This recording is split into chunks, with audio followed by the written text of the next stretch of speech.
selamat pagi. Kita sudah meninggalkan 2023 dengan sejumlah catatan-catatan keberhasilan, kekurang berhasilan, ketidakberhasilan. Tapi bagaimanapun waktu terus berjalan, kita sudah sampai di 2024, saatnya untuk kembali menyongsong dan menumbuhkan harapan-harapan baru, termasuk dalam dialog kita pagi hari ini ya. Bu Novi, apa kabar? Alhamdulillah baik, Sehat ya? Alhamdulillah, senang ya. bisa siaran lagi Mas. Iya, meskipun dengan tampilan yang agak berbeda begitu ya. Selamat tahun baru Selamat tahun baru, ya. teman-teman Mercury dan juga sahabat-sahabat Mercury ya. Dimanapun berada. Ya. Moga-moga Mercury, MSI dan kita semua selalu dilimpahi keberkahan, sehat dan kemudian mencapai keberhasilan seperti apa yang kita inginkan. Amin. Nah, supaya kita bisa berhasil mengawali diskusi di di talk show pertama di tahun baru ini, kita akan mencoba untuk membahas 7 kebiasaan, 7 habits. Ini 7 habits-nya Stephen Covey ya. Betul. Ya. Yang bisa mempengaruhi sukses pribadi dan karir. Bu Novi mungkin ingin menyampaikan sesuatu untuk mengawali tahun ini, silakan. Iya, baik. 2 hari yang lalu kita sudah masuk ke tahun 2024. Betul. Nah, tadi juga di awal juga disampaikan, tentunya banyak hal baik yang kita capai dan juga ya miss sedikit-sedikit lah ya gitu. Iya. Gitu. Bukan kegagalan tapi sesuatu pelajaran buat kita. Termasuk di tangan ini ya. Ini pelajaran penting akhir tahun ya. Iya. Mungkin memang sebenarnya Tuhan sudah mengirim sinyal-sinyal, sudah jangan motoran gitu ya. Gitu. Tapi sih ngengkel aja. Betul, akhirnya. Akhirnya Tuhan memutuskan tidak begitu. Iya, jadi dari mungkin kesalahan yang pernah kita lakukan yang sebenarnya jadi pembelajaran Mas Aldi, dan saya harapkan ya karena ini kita harus tetap jalan, prosesnya harus tetap terjadi seperti itu sehingga nah dengan harapan-harapan baru di tahun yang ini tentunya kita juga berharap bahwa kita mencapainya gitu ya, dan untuk bisa mencapainya kita ini harus melakukan sesuatu yang kita bisa lakukannya secara konsisten. Seperti itu Mas. Iya, dan hari ini kita memang terinspirasi bukunya Stephen Covey yang sebenarnya buku ini buku lama banget tapi sampai hari ini kayaknya masih relevan banget ya. Betul. Buku ini ditulis diterbitkan tahun 1989 sebenarnya gitu. Masih kuliah mungkin ya. Iya. Iya, terus tapi sampai sekarang sebenarnya masih sangat relevan, terus dicetak masih berulang-ulang dan bahkan juga muncul yang 8 Habit gitu ya, setelah 7 Habits-nya yang itu booming gitu, beberapa tahun kemudian muncul 8 Habit gitu. Dan buku ini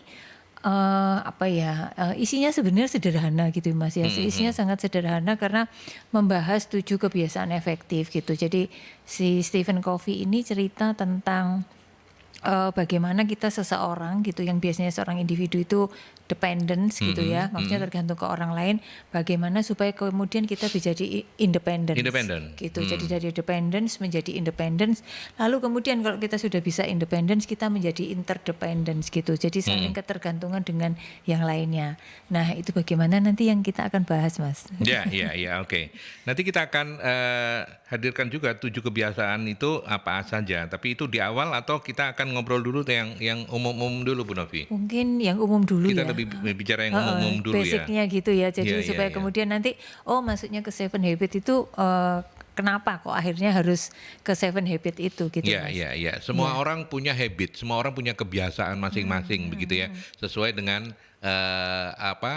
zona nyaman pasti gitu kan. Karena ketika bicara zona nyaman itu terbentuk juga karena kebiasaan kita untuk melakukan sesuatu yang berulang dan secara teratur itu bersama-sama sehingga membuat kita susah untuk keluar dari kebiasaan-kebiasaan itu. Itulah zona nyaman begitu ya.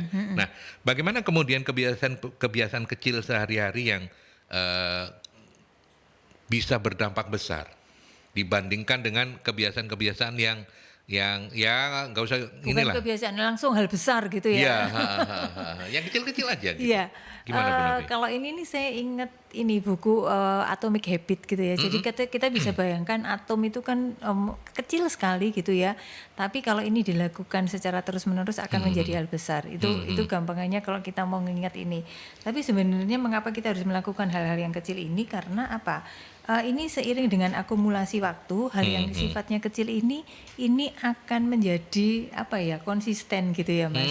Menjadi dengan seiring dengan akumulasi waktu, maka hal yang kecil tadi akan menjadi makin kuat, makin apa ya, makin sering kita lakukan, sehingga kemudian ini akan menjadi sesuatu yang apa ya, konsisten kayak gitu. Nah, betul. sesuatu yang konsisten itu kan kemudian kalau kita milihnya konsistennya baik, maka pasti akan dalam jangka panjang akan menjadi besar efeknya gitu ya Mas. Seperti itu. Dan pencapaian dari kebiasaan-kebiasaan kecil inilah yang kemudian akan membuat kita itu merasa bahwa oh, apa yang kita lakukan ini bisa terjadi gitu, bisa tercapai kayak gitu. Nah, perasaan apa ya, pencapaian kepuasan atas pencapaian ini dari hal-hal yang kecil itu yang kemudian kita membuat kita itu jadi satisfied, jadi happy, terus kita jadi termotivasi untuk melakukannya secara terus-menerus gitu. Karena kita sudah merasakan bahwa oh, efeknya seperti ini, seperti itu gitu. Jadi kayak misalnya kayak Mas Aldi ini kan pasti bangunnya sering, bukan sering ya, pasti bangun pagi gitu ya. Bangun pagi, betul. Bangun pagi gitu ya. Terus dari hal-hal kecil apa yang dilakukan di pagi hari, mungkin nggak usah ekstrim olahraga dan sebagainya. Nah, itu yang kemudian akan membuat kita menjadi makin bold, makin apa ya, makin terbiasa dan ada hal-hal baik yang kita lakukan pasti itu akan menjadi sesuatu yang luar biasa gitu Mas. Ya. Sayangnya Bu Novi, hidup ini tidak selalu linear. Ya, artinya kita punya kebiasaan-kebiasaan yang mungkin memang akan kecil-kecil membuat kita bisa mencapai tujuan. Tapi karena nggak linear, pengaruh-pengaruhnya kan banyak begitu ya. Nah, bagi kita yang tidak kuat untuk menghadapi pengaruh itu kan gampang sekali untuk menggak-menggok gitu ya. Jadi nggak on track gitu.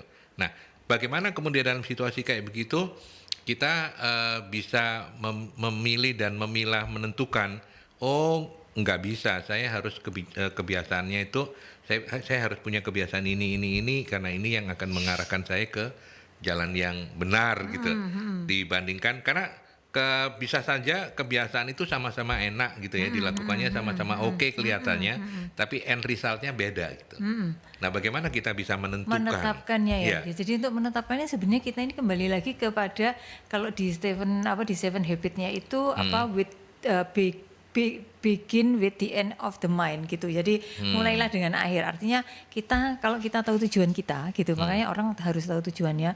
Ketika kita tahu tujuannya kita, maka kita akan ini butuh apa gitu kan, seperti itu. Nah, dari apa yang dibutuhkan ini kita akan melihat ke dalam diri kita apa yang selama ini sudah kita lakukan gitu ya. Jadi hal-hal apa ya yang menyenangkan yang kita lakukan, yang kemudian kita korelasikan kembali dengan tadi itu tujuannya gitu loh Mas, gitu ya. Jadi saya misalnya nih, saya senang sekali, bukan sebenarnya nggak senang sekali sih, tetapi pekerjaan saya ini mengharuskan saya untuk selalu update kayak gitu, misalnya seperti itu Mas. Nah, dari situ kemudian saya lihat apa yang membuat kita bisa sampai ke sana gitu ya, karena dengan misalnya saya selalu update itu, maka ya namanya konsultan gitu ya, kita bisa menjadi lebih dipercaya, kemudian kita nggak ketinggalan ilmu-ilmu yang terbaru gitu kan, kita diajak bicara selalu nyambung begitu kan. Nah, itu yang kemudian harus kalau kita turunkan, apa hal yang selama ini yang membuat saya bisa mencapai ke sana, yang selama ini saya suka gitu ya. Jadi suka ataupun enggak suka. Kalau saya cari yang banyakkan yang saya suka. Misalnya, saya ini sebenarnya pada dasarnya suka baca gitu. Tapi sama kayak Mas Aldi, karena saya ini pakai kacamata dan cukup tebal kacamatanya sebenarnya, seringkali gampang capek, gitu. Lelah matanya lelah. Tapi kan keinginan untuk selalu update itu nggak bisa dibendung gitu kan. Jadi akhirnya apa? Saya selalu carinya yang audio gitu. Gampangannya dulu tuh kalau ini kan belum seperti sekarang banyak YouTube dan sebagainya ya. Dulu tuh saya selalu punya kaset-kaset, kok mungkin tahu James Gui gitu ya, atau CD-nya gitu ya. Andi Wongso lah, siapa lagi lah, Tung Dengsem kayak gitu. Dulu kalau saya berangkat kantor itu yang saya dengerin. Jadi begitu nyetelnya bukan radio, tapi itu yang saya style gitu. Terus rumah saya waktu itu Sidoarjo kan. Jadi lumayan Sidoarjo ke Maijen Sungkono. Kan cukup panjang gitu ya. Dan itu yang saya puter gitu. Atau kalau enggak saya tahu di hari-hari tertentu di radio radio itu ada talk show yang bisnis gitu, atau lah pengembangan diri lah di hari-hari tertentu, siapa hari Senin siapa kayak gitu. Dan itu sekarang masih saya lakukan. Nah dari situ kemudian saya sebenarnya update-nya itu dapat dari sana gitu Mas, seperti itu. Nah itu yang kemudian membuat saya akhirnya karena saya ini tujuan saya, ini hal-hal yang bisa saya lakukan gitu. Terus itu yang membuat kemudian saya memilih untuk gitu ya, ini yang harus saya prioritaskan kayak gitu Mas Aldi.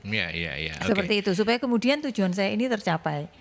Gitu. Terus ya karena sering mendengar, terus kemudian juga melakukan, terus dari pengalaman-pengalaman menangani klien, akhirnya nulis gitu ya. Dulu kan saya ini menjadi kayak pengasuh rubrik gitulah, konsultasi karir.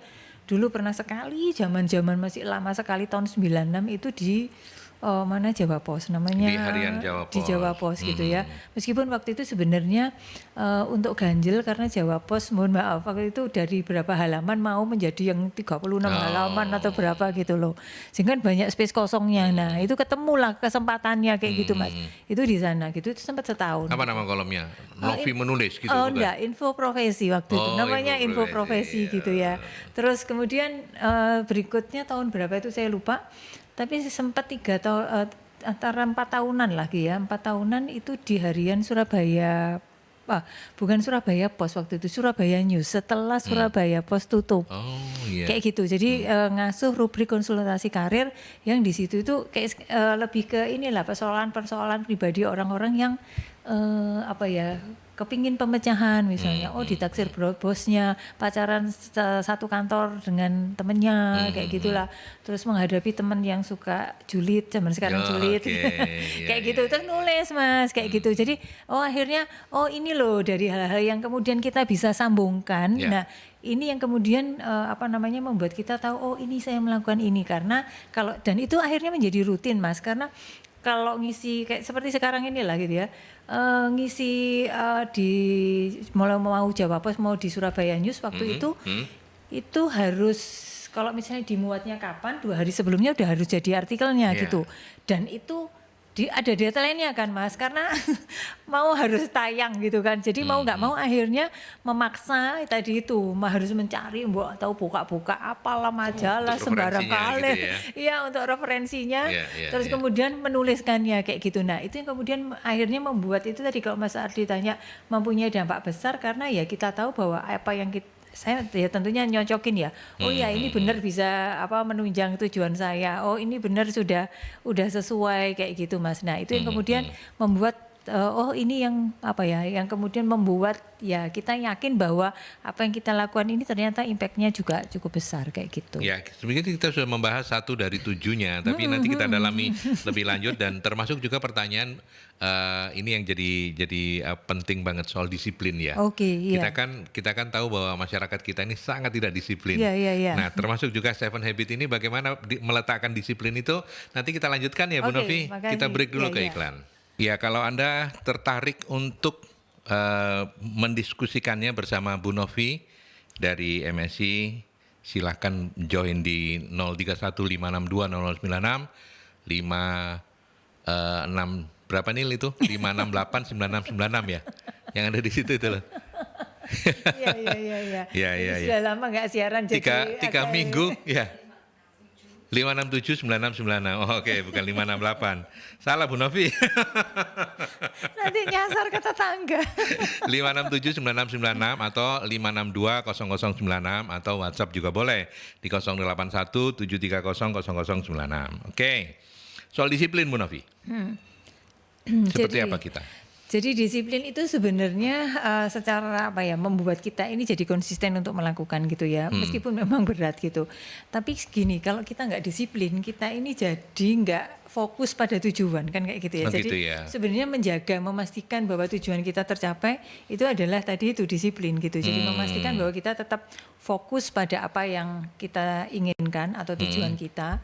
Terus kemudian disiplin itu juga sebenarnya itu tadi membuat tercapai secara perlahan gitu ya, kayak gitu. Jadi karena itu sebenarnya kalau perubahan besar itu kan butuh effort besar. Nah, seringkali effort besar itu lebih susah daripada kita melakukannya hal kecil tetapi rutin dilakukannya seperti itu. Ya, karena memang keniscayaan ya, tidak mungkin kita melakukan sesuatu langsung gede, tapi mengumpulkan dari hal-hal kecil, Dari hal kecil. gitu. Dan kalau tadi Mas kita mencapainya setiap saat, terus kita happy dengan pencapaian kita, terus menjadi memotivasi kita, terus menjadi landasan kita melakukan hal-hal lain pencapaian yang lebih besar. Nah, itu tadi nanti akan menjadi kekuatan gitu loh Mas. Kekuatan, betul. Dan itu harus dikontrol oleh disiplin. Betul, gitu. gitu. Kita ke penelpon Bu Novi. Selamat pagi.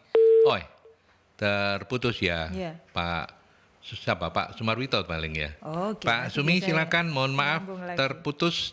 Silakan untuk menyambung. Jadi itu sahabat Merkuri, pentingnya disiplin akan memudahkan Anda yang sudah melakukan hal-hal kecil tapi berulang, hal-hal baik meskipun kecil-kecil berulang-ulang untuk membuat Anda mencapai tujuan, dan peran disiplin adalah mengontrol Anda. Selamat pagi Merkuri. Selamat pagi, Assalamualaikum. Waalaikumsalam. Selamat tahun baru Pak. Selamat pagi, Assalamualaikum. Waalaikumsalam Pak. Selamat tahun baru. Tahun baru ya. Ya, wis waras ta? Masih ini Pak, tangannya masih digendong. Tadi? Tangan saya masih digendong Pak. Iya. Loh kok ketawa Pak? Kok Bapak ketawanya ndak Iya. enak ya? Ya apa? Kak kudara-kudara wis digendong itu ya apa itu? Lah iya, ya inilah Ya bisa ujiannya. langsung interaktif ya. Ya, monggo silakan Pak. Ya. Hmm. Ya, Mas Aldi, Ye. kenapa kok apa itu? Kok iso tiba kenapa? Iya, ya saya itu Pak, makanya saya juga selalu mikir kayak begitu Pak. Loh, saya ini sudah hati-hati, sudah pelan-pelan, ditobrok juga dari belakang. Mungkin Tuhan mengirimkan pesan gini, wes gak oleh numpak sepeda motor Pak. Iya. Mungkin loh ya. Harus numpak mobil ya. Iya, lebih aman. Selama ini kan saya menolak karena malas macet gitu loh. Iya. Jadi gimana ini Pak Sumi? Apa pelajarannya? Monggo silakan Pak. Ya gini, saya ingin tanya ya, Nggih. bagaimana caranya iso bisa punya selingkuhan yang banyak? Duh, kok selingkuhan Pak? Ya. Udah itu aja pertanyaannya Pak. Ya. Ya itulah. Jadi karena enak punya cadangan gitu. Oh baik. Ya, aku racing interaktif itu perempuan aku senang. Oh gitu. Ya, saya tunggu jawabannya. Assalamualaikum. Ya, waalaikumsalam. Ini adalah 9 habit. Yang ke-9 tapi bad habit ini. Iya. Bukan good habit. Ya, Bu Novi mau menanggapi. Lah, Mungkin karena ditunggu silakan. Bagaimana? Iya, gimana Karena nih ya? nggak punya pengalaman berselingkuh susah Pak menjawabnya. Saya orang yang tidak berkompeten menjawab pertanyaan ini. Iya, karena memang basically nggak punya frame of reference berselingkuh Pak. Jadi nggak ada kerangka berpikir untuk berselingkuh. Tapi Pak Sumarwito mungkin bercanda. Cuman terima kasih ya sudah menyapa kita. Iya, Selamat tahun baru, selamat tahun baru, sehat-sehat iya. gitu ya. Oke Bu Novi, sambil menunggu sahabat-sahabat yang lain. Berarti kita mulai saja Seven Iya, Habit-nya. iya. Tadi sih sebenarnya begin with the end in mind itu adalah setelah kita be proaktif ya. Iya, betul. Jadi yang kalau kita bicara seven habit itu sebenarnya gambarannya tadi itu. Jadi orang dari dependence menjadi independent. Kemudian interdependence. Nah, untuk menjadi dari dependence menjadi independent sebenarnya habit yang pertama itu adalah proaktif. Proaktif itu sebenarnya apa sih? Jadi yang pertama proaktif, kemudian dua begin with the end of the mind atau mulailah dari akhir gitu. Lalu yang ketiga put first thing first gitu. Jadi prioritas lah kayak gitu. Jadi yang pertama yaitu kita letakkan yang pertama kayak gitu. Nah, sebenarnya tadi itu dari 3 habit yang pertama ini membentuk kalau bahasanya Stephen Covey itu private victory, jadi kemenangan pribadi dari kita seseorang yang independen menjadi independence kayak gitu. Nah, kita masuk yang di be proaktif ya Mas ya. Be proaktif itu artinya kita ini sebenarnya punya punya kebebasan untuk memilih respon yang masuk ke kita gitu. Jadi dibandingkan jadi pilih lakukanlah menjadi proaktif dibandingkan kita reaktif. Reaktif itu artinya kita ini berespon sesuai dengan reaksi yang masuk ke kita kayak gitu. Nah, kalau proaktif sebenarnya kita ini meluaskan lingkaran pengaruh kita gitu ya. Seperti itu, meluaskan lingkaran pengaruh kita itu artinya yaitu tadi atas apa yang kita harapkan, apa yang kita inginkan, apa tujuan kita, ya kita kita melakukannya atas dasar dari pilihan kita seperti itu, bukan karena dari lingkungan seperti itu. Jadi kalau saat sekarang ini misalnya ada kondisi-kondisi yang membuat kita tidak nyaman, terus baik di tempat kerja, baik secara kalau kita bicara di bisnis, karena ini pendekatannya Stephen Covey ini bukan hanya untuk pribadi Mas, tetapi juga bisa juga untuk ya karir seseorang di karirnya, juga bagi manajemen secara keseluruhan seperti itu. Jadi proaktif itu ya kita ngambil tanggung jawab atas apa yang memang harusnya kita lakukan, bukan tidak terpengaruh dengan lingkungan seperti itu. Ya, itu be proaktif ya. Karena dengan proaktif itu membuat kita menjadi kemudian lebih mudah untuk menerapkan habits yang kedua ya. Betul. Yaitu gitu. Tadi itu yang Bu Novi bilang, memulai dengan akhir gitu ya, mulai dengan akhir gitu. Orang kadang bingung gitu ya, mulai kok dari akhir gitu ya. Akhir itu artinya sebenarnya tujuan gitu. Akhirnya tujuannya kita itu apa? Yang jelas pertama berarti kita harus tujuannya jelas dulu ya. Betul Mas gitu. Tujuannya jelas gitu. Jadi apapun lah kita secara pribadi di kehidupan pribadi kita, terus kita di karir, di keluarga, di mungkin berumah tangga, di kehidupan sosial, di pekerjaan kan juga seperti itu gitu. Jadi ada tujuan-tujuan yang yang kita tetapkan karena tadi itu kita sudah proaktif gitu kan. Kita tahu apa yang kita inginkan dan kita ingin mencapainya ke sana. Seperti itu. Nah, ini sangat penting karena apapun akan dimulai dari sebuah tujuan sehingga kemudian perilaku kita, kebiasaan-kebiasaan kita itu akan mengarah ke sana. Ini akan membuat kita bisa mengatasi rintangan-rintangan kayak gitu kan. Ada kendala-kendala yang muncul, tidak gampang menyerah. Nah, ini yang akan membuat kita tetap stick pada tujuan kita begitu. Sebenarnya kan tidak sulit untuk menentukan tujuan akhir kita apa ya Bu Novi, karena semua orang punya yang kalau kita mulai kecil diajari cita-cita itu kan tujuan akhir ya. Betul, cita-cita gitu tujuan akhir kayak gitu. Betul Mas. Tapi kan kadang itu orang tuh menganggap bahwa ya wis lah itu anak-anak gitu ya. Maksudnya cita-cita itu kan kadang mungkin karena sering lihat ya, cita-citanya jadi apa? Jadi dokter, jadi insinyur, nanti setelah gede jadinya yang lain gitu kan. Mungkin akhirnya terus dianggap bahwa itu hanya semacam untuk anak kecil, untuk bukan hal yang serius gitu. Tapi sebenarnya kalau kita melakukan sesuatu apapun lah, kita sekolah misalnya, oh ya aku kepingin mungkin kita nggak menetapkan bahwa kita harus jadi juara 1, 2, 3 gitu ya. Tapi rapotku bagus misalnya kayak gitulah, gitu ya. Misalnya kerja gitu, ya sudah apa yang tak lakukan ini akan dihargai, diakui oleh orang-orang di sekitar kita. Nah itu kan sebenarnya juga tadi itu rencana atau tujuan yang ingin kita capai gitu kan Mas. Sesederhana itu sebenarnya. Akan lebih bagus kalau kita bisa menetapkan kayak misalnya nih habis akhir tahun gitu kan. Terus kita bikin goal gitu ya, sasaran pribadi apa tahun 2024. Resolusi gitu. Misalnya kayak Mas Aldi nih tahun 2024 yang pertama menikah gitu lagi. Nila. Iya. Misalnya seperti itu. Terus kemudian apalagi lah di karir gitu ya. Kalau di pribadi di karir apa gitu kan. Nah, kita sudah state hal-hal yang ingin kita capai seperti itu gitu. Biasanya gitu sih. Iya. Oke. Jadi be proaktif itu membuat kita menjadi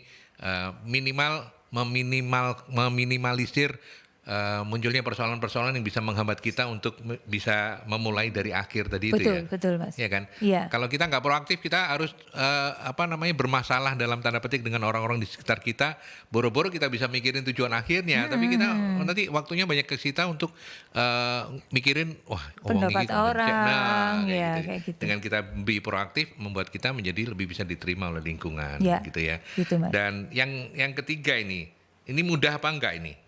Meletakkan yang pertama menjadi di tempat yang pertama itu. Nah itu tadi. Karena kadang-kadang kita itu tahu tujuan akhirnya, tapi untuk alurnya itu kan banyak hal yang mungkin bisa mempengaruhi kita atau mungkin bisa membuat kita menggak-menggok. Nah, gimana put first thing first ini Bu Novi? Iya, tadi mungkin sempat kita bahas bentar ya. Jadi karena kita tahu goal kita apa, mau kemana, maka itu tadi semua yang kita lakukan itu mestinya akan mengarah ke sana seperti itu. Dan ini sebenarnya membuat kita ini jadi fokus apa yang ingin dilakukan karena tadi itu kalau kita atas sebuah tujuan yang kita inginkan seringkali kan banyak hal tadi itu yang jadi bukan pengacau ya, pengalih perhatian kita. Seperti itu. Jadi kayak misalnya kalau put first thing first ini tadi itu yang pertama adalah mengidentifikasi apakah yang kita lakukan ini akan membantu pencapaian kita. Itu yang paling gampang seperti itu. Dan kalau mungkin pernah dengar istilah Pareto Mas, kita melakukan 20% atas sebuah aktivitas yang punya dampak besar, itu sudah sebenarnya akan membantu pencapaian yang 100%. Jadi yang 80% yang lainnya itu akan terleverage dari 20% fokus yang kita kerjakan pada hal-hal yang berdampak besar. Seperti itu. Nah, hal yang berdampak besar itu tadi prioritas itu yang kemudian memang kita ini harus bahasanya itu muhasabah gitu ya, mengevaluasi diri sebenarnya apa. Karena kalau kita nggak tahu tujuan kita kan kita ini nggak bisa menetapkan prioritas gitu. Misalnya nih saya punya jadwal di Mercury Solusi SDM setiap Selasa gitu. Jadi kalau ada jadwal-jadwal lain yang sekiranya ini tidak penting buat saya, bukan tidak penting atau hal ini bisa saya tinggalkan, maka saya harus tetap selalu bisa hadir di sini kayak gitu kan Mas. Seperti itu meskipun nggak tahu lah hujan deras kayak kapan hari Covid atau mungkin ada hal-hal lain meeting dengan klien ya. Kalaupun itu saya selalu mengarahkan kalau hari Selasa ya nanti sesudah saya siaran gitu karena selama saya masih ada di Surabaya maka saya harus tetap prioritaskan yang ini. Sesimpel itu Mas. Iya. Oke, itu yang yang ketiga ya. Betul. Put first thing first itu dari Seven Habits. Saya bergeser dulu ke Pak Anton ya. Yang takutnya nanti menunggu kelamaan. Pak Anton, kalau seseorang yang kebiasaannya dengan keahlian tertentu tapi karena terkena PHK harus mencoba sesuatu yang baru di luar kebiasaannya. Apa langkah awal yang harus dilakukan agar bisa mencapai target minimal untuk bisa memenuhi kebutuhan? Mungkin ini maksudnya adalah kebiasaan itu kebiasaan gitu ya, artinya skillnya. Orang yang sudah punya skill di bidang tertentu, tapi kemudian karena mungkin perusahaannya ada pengurangan, ada apa, terkena PHK begitu. Nah, ini kan mencoba sesuatu yang baru nggak mudah ya. Tidak mudah ya. Nah, itu bagaimana Bu Novi? Apa nasihat untuk Pak Anton atau mungkin ini Pak Anton mewakili temannya atau gimana begitu? Oke, jadi kan ketika kita mencapai tujuan tadi sebenarnya ada banyak cara yang kita lakukan gitu kan. Jadi maksudnya banyak cara yang bisa jadi tadi itu prioritas 1, 2, 3, 4, 5. Nah kita coba identifikasi apakah ada hal-hal di luar yang sudah menjadi kompetensi utama kita yang sebenarnya kita bisa bisa lakukan atau bisa kita pelajari dengan cepat. Kayak gitu Mas gitu. Jadi kayak misalnya nih yang sebenarnya kayak keterampilan umum misalnya bahasa Inggris itu kan keterampilan umum yang sebenarnya ketika kita punya pekerjaan tertentu atau kompetensi tertentu yang sesuai bidang kita, bahasa Inggris ini akan tetap menjadi nilai tambah meskipun sebenarnya mau dipakai nggak dipakai. Nah kan kita ini sebenarnya ini harus cari hal lain yang sebenarnya itu tadi akan menunjang kita. Kalau kita kerja bagus di pekerjaan dan kita punya kemampuan yang bagus dalam bahasa Inggris, pasti di pekerjaan kita ada kesempatan tamu dari apa yang mengharuskan bicara bahasa Inggris atau menjawab surat-surat. Kan kadang suka ada surat-surat yang harus dijawab dengan bahasa Inggris. Nah, kemampuan untuk misalnya berbahasa Inggris yang baik ini kan sebenarnya kemampuan yang harusnya ketika ini kita bisa kembangkan gitu ya Mas, seperti itu. Terus kemampuan penggunaan aplikasi yang misalnya segampang MS Office. Itu kan sebenarnya dari sana itu kalau kita mau mengembangkan seperti saya pun saat sekarang mungkin memakainya yang dasar-dasar. Tetapi ada kalanya saya harus memaksa diri saya untuk misalnya, saya kalau sudah Excel wis ampun dah gitu ya. Tapi kalau PPT masih suka gitu ya. Jadi misalnya dari apa yang materi apa gitu, kemudian bisa jadikan PPT. Nah itu sebenarnya ketika kita bekerja itu mesti kita asah kayak gitu ya. Nah mungkin Bapak juga sekarang Pak Anton bisa mengasah kemampuan itu, karena itu sebenarnya kok dipelajari mudah. Tutorialnya di YouTube banyak gitu ya, tinggal kita ngelatih membuat itu menjadi sering kayak gitu. Atau kalau sekarang ini kan banyak nih konten-konten kreator kayak gitu kan ya Mas. Itu kan ya kita tinggal pelajari aja gitu ya menjadi konten kreator. Ada tools-tools AI yang sekarang sangat mudah dilakukan. Nah itu sebenarnya bisa dipelajari sama Gitu Pak ya. Anton, yang itu ilmu yang sebenarnya bebas dan free. Bebas itu maksudnya itu bisa dipakai di mana-mana. Free-nya itu belajarnya enggak harus berbayar kayak gitu. Maksud saya seperti itu. Nah, Pak Anton mungkin bisa coba-coba itu Pak Anton. Kalau mungkin punya kemampuan bahasa, terus kemudian punya kemampuan public speaking sesederhana itu Mas gitu ya. Bicara di depan umum. Nah, ini kan kita bisa nge-MC acara-acara apa yang sederhana kayak gitu. Nulis, kemampuan nulis. Nah, itu sesuatu yang apa ya? Kayak ekstrakurikuler. Jadi ketika kita kerja itu mungkin juga bagi teman-teman sahabat Mercury yang sekarang sedang bekerja, yang lainnya tadi itu mungkin bisa dicoba digabungkan dengan profesinya saat sekarang gitu Mas. Karena itu akan menjadi hal yang membantu kita ketika misalnya ya kondisinya seperti Pak Anton saat sekarang. Meskipun bukan berarti bahwa Pak Anton harus meninggalkan skill utamanya iya. gitu ya. Karena tetap mungkin mencari peluang untuk bisa bekerja di situ. Kan karena skill utamanya sekarang mungkin nggak kepake karena kesempatannya nggak ada gitu. Nah tadi itu skill tambahannya yang lain ya sudah, ini mungkin kayak Mas Aldi itu, ini adalah waktunya Bapak harus upgrade yang lainnya, mempelajari, membuka pintu-pintu yang lain. Itu ilmunya itu sebenarnya terbuka sekali kayak gitu, terbuka dan free kayak gitu. Begitu pesan saya Pak Anton. Karena gini, saya sendiri pun di kantor saya itu sampai bayar orang untuk menulis artikel, untuk ngisi web, kayak gitu. Jadi web ini web-web yang ada di perusahaan-perusahaan itu kan memang seringkali memang harus ada artikel-artikelnya. Nah itu ini sudah menjadi salah satu tools marketing bahwa artikel tentang apa jasa kita gitu, mungkin nggak ngomong langsung jasa, tetapi artikel-artikel yang berkaitan atau relevan dengan jasa kita, itu kita perlu membuat kayak tulisannya kayak gitu Mas. Terus kita taruh di web kita, terus nanti dikirimkan ke klien-klien sebagai email kayak gitu. Nah itu saya membayar orang untuk menulis artikel seperti itu, gitu. Jadi kalau punya kemampuan menulis sebenarnya ini bisa dilakukan, dan ini dilakukannya tidak harus kita di jam kerja ya. Kita mau malam kayak gitu dan sebagainya bisa lah. Baik. Gitu. Kita ke iklan dulu ya, Bu Novi ya. Pak Anton terima kasih sudah bergabung. Kita masih punya bahasan dari Seven Habit itu. Saya coba untuk ini ya. Kita masih punya 4 kayaknya ya. Iya, tadi baru 3 ya Mas. Baru 3. Yang keempat itu adalah think win-win. Ya. Yang keempat betul, think win-win. Ya, think win-win itu ya berpikir menang-menang gitu, nggak ada yang kalah gitu ya.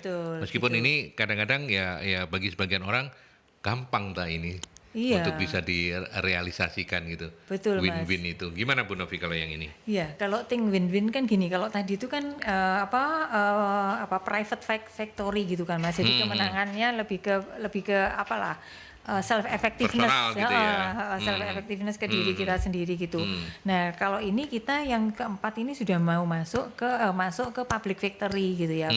Victory jadi kemenangan publik, di mana dalam hubungan sosial, kalau tadi secara kita pribadi itu bagus, maka di dalam hubungan sosial kita juga harus seperti itu, supaya kemudian tadi itu tujuan-tujuan besar kita jadi tercapai. Nah, think win-win ini adalah kita ini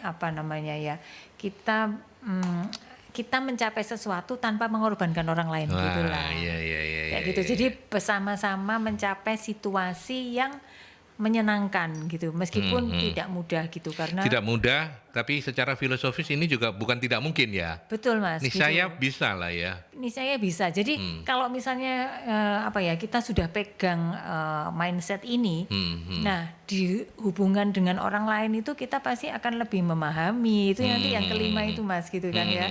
Langsung sambung yang ke berikutnya ya. Langsung sambung ke 5 gitu Iya. ya. Jadi seek first to understand, then to be understood gitu. Oke. Jadi kita harus paham orang lain, kebutuhannya mereka apa, seperti itu.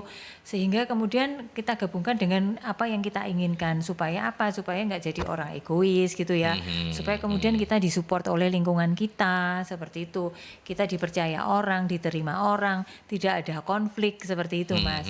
Jadi arahnya ke sana gitu. Jadi kalau kita ini sudah efektif tadi secara pribadi, maka efektif yang secara sosial gitu itu juga harus kita kejar, kita harus bangun itu juga. Ya. Supaya Think win-win, supaya kemudian jadi yang nomor 6 sinergize gitu. Jadi supaya kemudian jadi sinergi dengan yang lainnya kayak gitu Mas.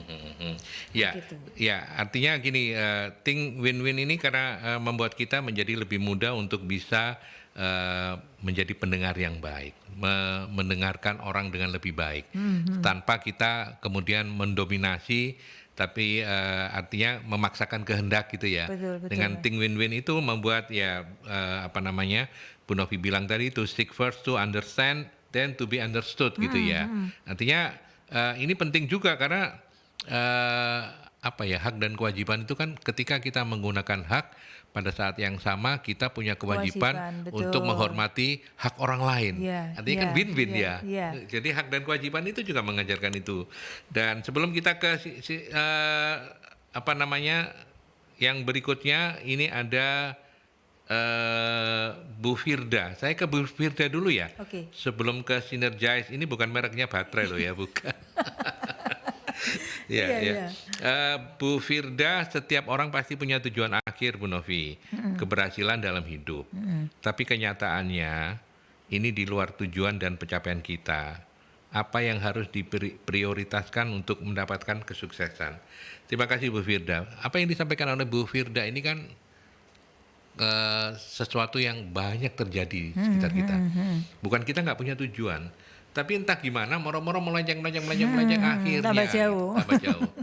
Gimana ini apa yang harus diprioritaskan untuk yang, bisa konsisten? Ya, yang harus diprioritaskan tadi itu ketika seringkali kadang kita ini tidak bisa menyebutkan dengan eksak apa yang kita inginkan. Gitu ya. Gitu ya. Jadi misalnya pengen jadi lebih sukses. Nah, ukuran suksesnya itu Suksesnya apa? Gitu ya. Betul. Pengen menjadi sejahtera. Ukuran sejahteranya apa misalnya seperti itu. Nah, itu yang harus kita cari definisinya menurut kita. Kayak gitu kan. Misalnya sukses itu kalau misalnya berkeluarga, terus punya anak-anak yang misalnya juga mereka juga punya pendidikan yang bagus seperti itu, terus punya pasangan yang bisa ngerti. Nah itu memang bagus buat kita, tapi karena kita kepingin yang bagus pasti ada ada effort yang luar biasa, ada hal-hal yang mungkin tidak menyenangkan yang harus tetap kita lakukan karena tadi tujuan kita itu tadi tinggi gitu kan. Kalau kita punya tujuan kan mesti yang tinggi gitu kan. Iya, padahal ya hidup pas-pasan itu juga bukan salah loh ya. Betul Mas. Gitu. Pas kepingin ke Amerika punya duit, pas kepingin beli mobil ada duit. Itu duitnya kan betul Mas gitu. Alhamdulillah selalu gitu. itu bercandaan bukan contoh nanti semua hidup pas-pasan repot saya dimarahin nanti.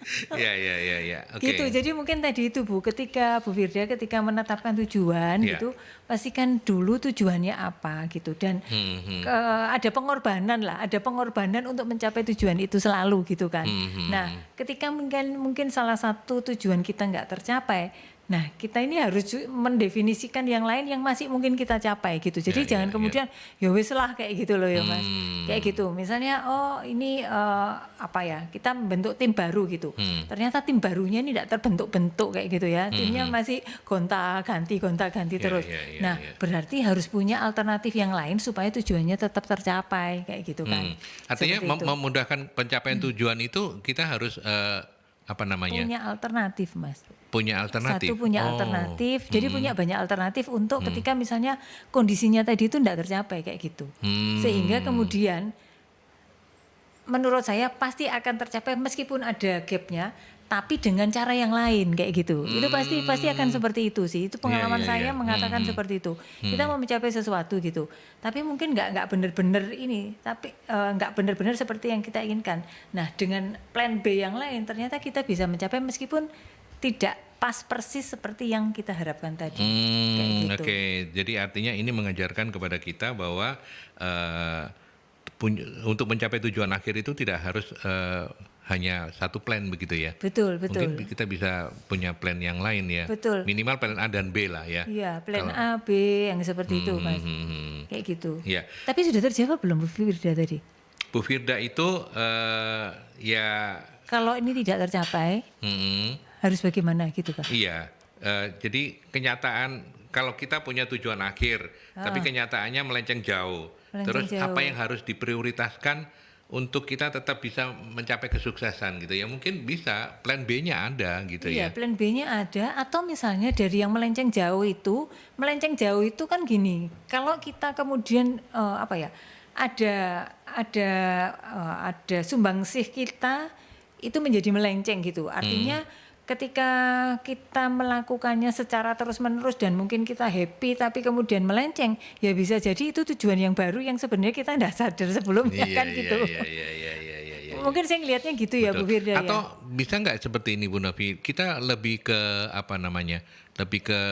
lebih spesifik menentukan tujuan akhir itu akan memudahkan kita untuk mencapainya ya. Iya. Artinya kan misalnya tadi Bu Novi mencontohkan, saya pingin hidup sukses atau sejahtera, tapi ukurannya apa gitu ya. Itu bisa lebih mendeskripsikan lebih detail dari tujuan akhir, itu akan membuat kita menjadi lebih mudah karena ada parameternya ya. Ada parameternya. Oh ini pencapaiannya ini, ini pencapaiannya ini. Atau bisa juga dibagi menjadi beberapa aspek gitu ya. Misalnya kalau misalnya saya nih aspek, karena saya bekerja gitu ya, jadi aspek karir gitu ya. Gitu ya. Kalau aspek karir saya itu kepinginnya jadi professionally recognized kayak gitu. Misalnya secara pribadi gitu. Jadi artinya saya dikenal secara profesional dengan keahlian saya seperti itu. Nah, ketika saya sudah menetapkan ini kan berarti saya kalau saya malas-malesan, nggak mau baca buku, saya nggak beli buku, saya nggak ngikut seminar-seminar, itu secara sadar pasti saya tahu bahwa ya tujuan saya nggak tercapai kan kayak gitu kan. Seperti itu. Jadi misalnya seperti itu. Jadi secara karir seperti itu. Terus kemudian di kehidupan pribadi misalnya di keluarga lah gitu ya. Terus punya anak-anak yang sukses di dalam pendidikannya. Terus kemudian punya pasangan yang mendukung. Nah, ini kita juga seperti ini, ketika kita ini kan kita kemudian akan membreakdown. Oh, sekarang anak saya ini sekolahnya di mana, supaya dia nanti senang dengan sekolahnya, apa yang saya bisa support sebagai orang tua kayak gitu kan. Saya mengarahkan dia apa, misalnya gitu. Saya menyiapkan apa supaya kemudian dia bisa mencapai yang diinginkan, kayak gitulah. Jadi kita kemudian selain membreakdown apa yang kita inginkan, juga cara-caranya kan secara nggak langsung kayak gitu ya Mas. Cara-caranya, misalnya juga tadi misalnya mau sejahtera gitu, sesejahtera apa kita misalnya seperti itu. Nah, itu yang kemudian harus kita harus kita definisikan seperti itu. Misalnya pengen beli apa-apa ya tadi, pas-pasan gitu. Pokoknya pas mau beli apa, kepingin apa selalu ada. Luar biasa. Kan artinya harus apa? Harus nabung gitu kan, menyisihkan penghasilan, menambah penghasilan dengan cara yang lain, kayak gitu. Nah, kalau kita ini membuatnya menjadi seperti itu, saya dan ditulis.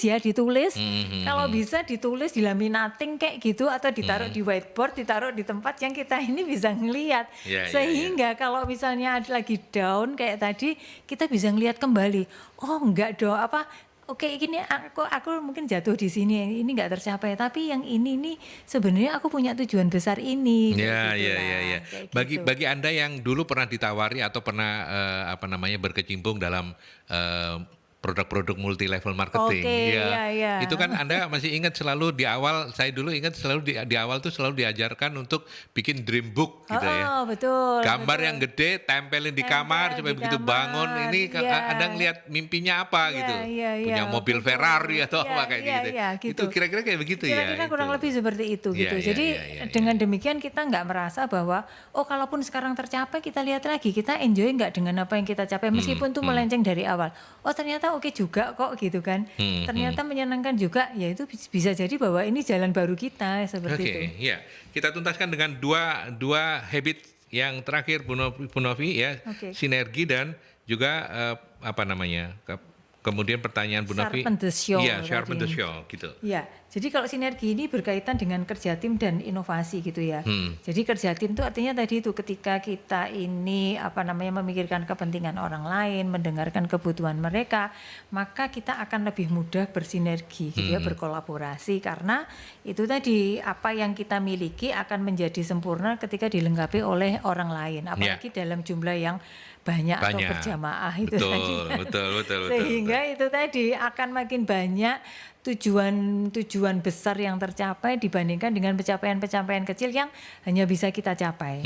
Seperti itu. Ya. Dan itu tadi, kalau tadi itu secara sosial kita sudah oke, gitu ya, bisa kolaborasi, kita bermitra, berpartner dengan orang-orang lain, maka tadi itu yang terakhir adalah sharpen the show, artinya ngasah asalah gergajimu gitu. Jadi apa yang kita inginkan itu tadi, kalau ini ada pepatah yang bukan pepatah, ada cerita tentang seorang penebang kayu yang ketika menebang kayu, ada dua orang penebang kayu, yang satu itu dia nebang terus, dia pakai kapaknya itu untuk nebang terus, lama-lama hasilnya makin sedikit gitu ya, dan waktunya menjadi lebih panjang.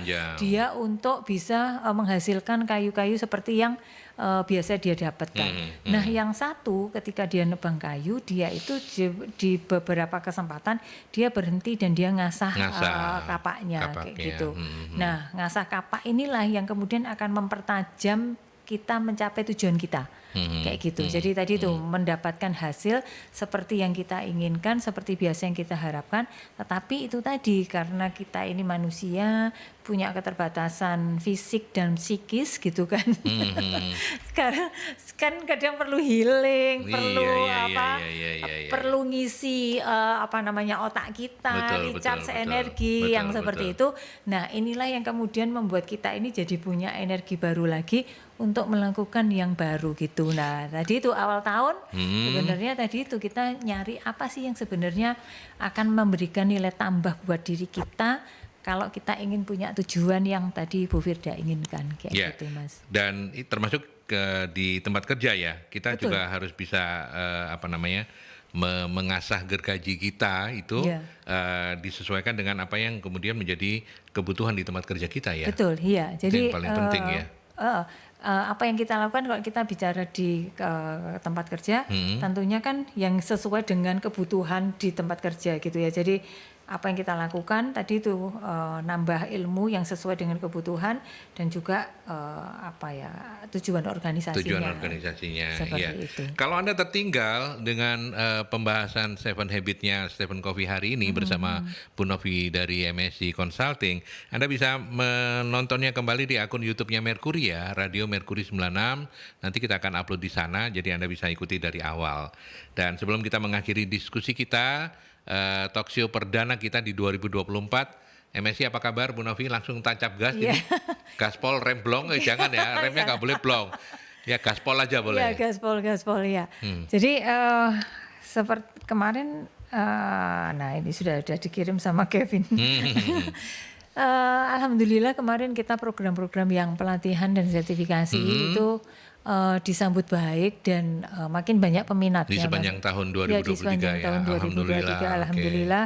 Dan karena itu kita juga kegiatan-kegiatan tersebut masih yang utama. Jadi pelatihan dan sertifikasi ini yang di Januari jalan itu nanti tanggal 20 Januari pelayanan prima, terus kemudian 27 Januari MSDM, sekretaris dan juga public speaking. Jadi ini di Januari kita buka kelas lagi, Mas. Dan nanti di Februari untuk public relation atau kehumasannya. Serta rencananya kita nanti mau ada ini Mas webinar series lagi. Oh gitu ya. Gitu ya. Jadi di Januari Februari sampai Maret mungkin kita akan lakukan lagi. Start di minggu kedua Januari nanti kita akan punya series. Hari dan jam yang sama. Biasanya seperti itu. Biasanya Jadi gitu ya. karena itu kayaknya waktu yang juga cocok untuk semuanya kayak gitu. Ya, Hari ya. Jumat 15.30. menjelang weekend orang-orang sudah agak luang kerjaannya, terus kemudian ya waktu lebih santai untuk bisa belajar sambil kerja ya, tetap Betul, kerja terus betul. mendengarkan kayak gitu. Ya, ya, oke. Tunggu saja